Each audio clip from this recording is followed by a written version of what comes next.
sorry that you died the way that you did. I'm so sorry for your family. I'm so sorry for your children, and I'm sorry that I wasn't there.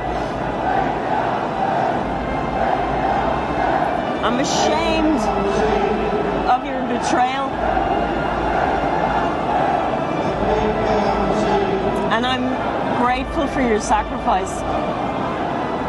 And knowing you has really changed my life. And one day, inshallah, in Jannah, I will have an opportunity to meet you and tell you in person.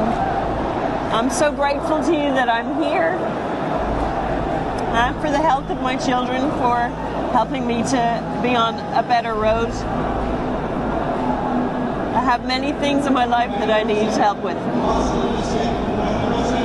And thank you for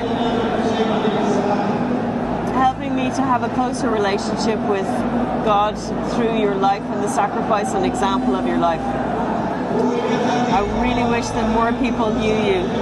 And I look forward to the opportunity to introduce you to people.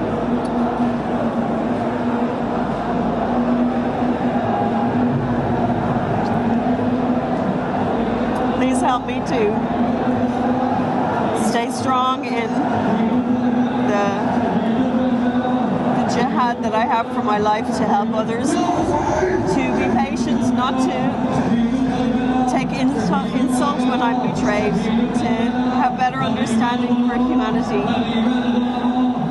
Thank you for helping me with my life to make an example of my life.